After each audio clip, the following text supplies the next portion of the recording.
ABI हमारे पास होता है ankle brachial index. Ankle brachial index को हम मेजर करते हैं चेक करने के लिए कोई अंडरलाइंग आर्टीरियल डिजीज़ तो नहीं, कोई वास्कुलर डिजीज़ तो नहीं। तो इसको मेजर करने का तरीका ये होता है कि हम अपर और लोअर एक्सट्रीमिटी दोनों के ही प्रेशर चेक करते हैं।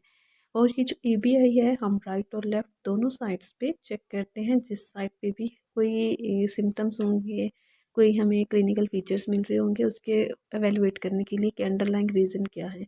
अगर तो राइट लेग इन्वॉल्व है और उसमें हमने एबीआई चेक करना है, तो उसमें हमने क्या करना है, जो पेडाइलिस आर्टरी है हमारी, वहाँ से प्रेशर मेजर करना है। और राइट जो अपर एक्सट्रीमिटी है उसके राइट और लेफ़्ट दोनों का हम प्रेशर मेजर करेंगे, ब्लड प्रेशर। और जो लोअर एक्सट्रीमिटी है उसका हमने राइट साइड का सिस्टोलिक प्रेशर लेना है नॉमिनेटर में, और उसको हम डिवाइड करेंगे अपर एक्सट्रीमिटी के सिस्टोलिक प्रेशर के, जो भी हमें हायर मिलेगा, चाहे वो राइट साइड का हाई है या लेफ़्ट साइड का हाई है, उससे हम डिवाइड कर देंगे।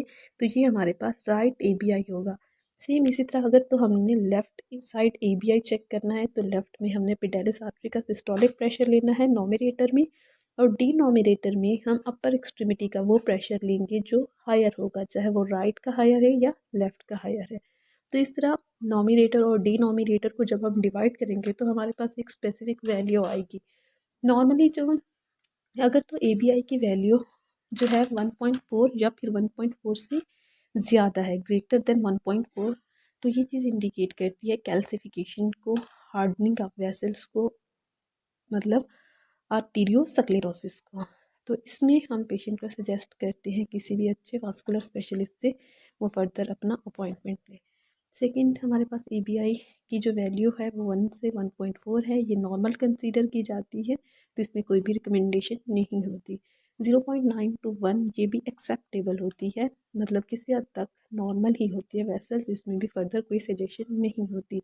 अगर तो एबीआई की वैल्यू 0.8 से 0.9 है, तो इसमें माइल्ड आर्टीरियल डिजीज़ की इंडिकेशन है ये। इसमें जो भी उसके अंडरलाइंग रिस्क फैक्टर होंगे, डायबिटीज़ मेलाइटस है, हाइपरटेंशन है, कोई भी हाई कोलेस्ट्रोल है, तो हम उसको ट्रीट करेंगे, ओबेसिटी हो सकता है। तो नेक्स्ट है हमारे पास एबीआई की वैल्यू अगर तो 0.85 से 0.8 के दरमियान है, तो ये हमारे पास मॉडरेट आर्टीरियल कंडीशन होगी। इसमें भी हम किसी वास्कुलर स्पेशलिस्ट को रेफ़र कर देंगे पेशेंट को।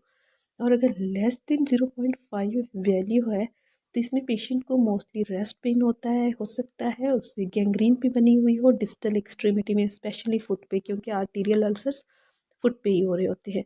तो इसमें भी पेशेंट को हम वास्कुलर स्पेशलिस्ट को रेफ़र कर देंगे।